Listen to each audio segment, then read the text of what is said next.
It's a warm summer afternoon in August of 2022. I'm 17 years old, and on this one particular day, I'm just at home with my parents, nervously anticipating this driving class that I have to take later on that afternoon. Now, the reason I'm so nervous for this driving class is because from what I've heard from a friend, the instructor is a straight up asshole and is very difficult to work with. Now, I've done a couple of these driving classes in the past, and so far they hadn't been so bad up to that point. Now, from some of the stories I heard from my friends about how he treated them and how difficult he was to work with, I was absolutely wigging the fuck out about having to be assigned to him today. Now, from memory, the car pulls into my driveway sometime between 1 and 3 in the afternoon. And I remember the entire time that I was anticipating this guy coming, I was sort of just sitting on the couch with my parents, getting all caught up in my head and just saying things to them like, man, I really don't want to fucking be with this guy. This is gonna suck. And all that sort of stuff. I can't exactly remember what I said. Like I said, the car pulls into the driveway, and as I sort of walk over to it and get in, when I get in there, the vibe is immediately just off. I'm trying to sort of just introduce myself. The guy's just kind of staring me down, and he sees that I'm sort of weirded out by this. So he says something along the lines of, just feeling you out, kid, and that sort of thing. Straight off the bat, he's having me do things that no other driving instructor was really having me do right away. He was having me like adjust the seat, which I really hadn't had much practice with at that point. And when I wasn't performing very well with that, he started immediately getting so fucking frustrated and pissed off. And at that moment, I honestly just wanted to flee from the car and just get the fuck out of there. But I knew I just had to strap in and face the fact that this was going to be a long lesson. I'm sort of driving down to the end of my street, and when I look both ways to take a right turn, which obviously you don't need to do that, but still, he starts fucking yelling at me and getting super frustrated. And I almost just drive into the street where there's cars coming because of this, so I just sort of start yelling at him. And mind you, we're only less than 5 minutes into the lesson by this point. You know, the lesson sort of proceeds from there. You know, throughout he's sort of dogging me on how much I've been practicing and how I need to practice more and that sort of thing. And I'm supposed to be driving this girl home to her house. But when we get there, that's when it happens again. I sort of pull into her driveway, I guess too far to the left or too far to the right. And there's like a huge rock there, and I think I might have almost hit that. But he just starts fucking wailing on me. And after that point, we sort of stay in that general area for a little while and practice things like parallel parking or driving backward in a straight line for like 50 feet or some shit like that. Now, I'm sure there was a lot of frustration and yelling in that period of the driving since it's one of the more complicated parts. But I think I remember at one point he was really stressing me out and was sort of on me again. But after that, we leave that area and sort of go to pick up the next kid. Now, nothing too big really happens from there. He's just continuing to be really impatient and yelling at me during the drive. But eventually when we get to the girl's house, I switch seats to the back so I can observe her driving as she drives me back home to my house. He tells me to tell the girl where my house is, what it looks like, and that sort of thing. In all honesty, he could have just done that himself off of just picking me up earlier, but he just had me do it instead. I basically just tell her what color it is, what my mailbox number is, and then she just sort of misses my house. I didn't tell her to like stop or anything because I thought she'd know since it was right there.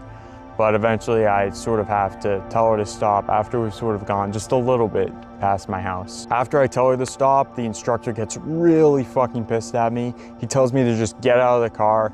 I get the fuck out of that car, and it's like, oh, finally, freedom from a driving lesson, this never-ending driving lesson that felt like it was from hell. I tried to just come back inside and keep it all together, you know, just be like, that lesson was shit, whatever. But eventually I just start bawling my eyes out.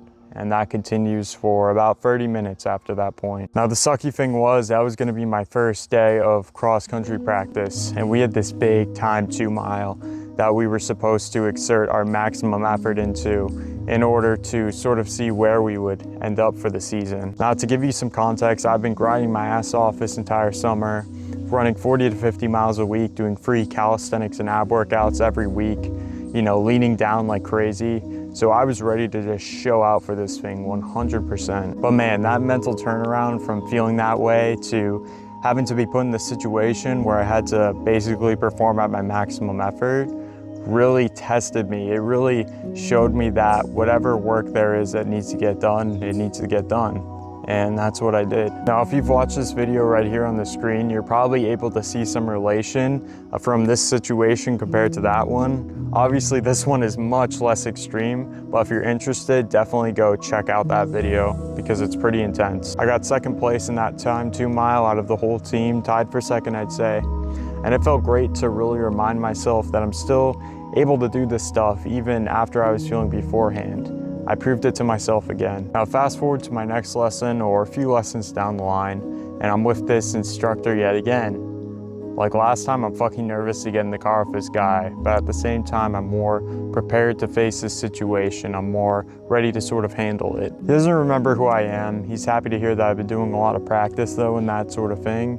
So we sort of just go from there as I'm more prepared for the situation this time around. In this lesson, I'd say there was more relatability between me and him. Of course, he yelled at me from time to time. Of course, he was impatient. But all in all, I was doing better this time around than last lesson. So there was less frustration going on. Throughout the lesson, he's asking me things like what my parents do for work and that sort of thing. Obviously, I have an answer for him, but he's sort of impressed by that. He says not a lot of kids know that sort of stuff. And so I found that really refreshing. He ends off the lesson by saying I did well. He thinks I'm gonna pass that test. And I feel really happy to hear that. It's kind of like an eye-opening sort of moment for me. You know, I think a lot of these sort of people who are jerks, who are difficult, who are impatient, if you really dig down enough and have a really sort of personal and sort of meaningful conversation with them, you can find at least something about their personality that sort of stands out in a positive light. A lot of kids were afraid of this guy. My friend didn't like him. I sure as hell didn't fucking like him. But I found something about him that was more human-like, I guess you could say. Something like a really good part of his personality that not everyone has. Now, this isn't to say that he wasn't a complete asshole or terrible to work with. It's just to say that if you really have a conversation with these people, eventually you can find something about them that's more relatable or sort of something that you actually find good about their personality. Anyway, I know this is sort of not like my usual video, but I just thought it was a pretty interesting encounter from my teen years that sort of stuck out to me in many different ways. And I think all of us can sort of take away something from it. I hope this message helped you today, my friends. As always, keep putting in that work towards becoming at least 1% better each and every day, and I'll catch you in the next one. Stay grinding.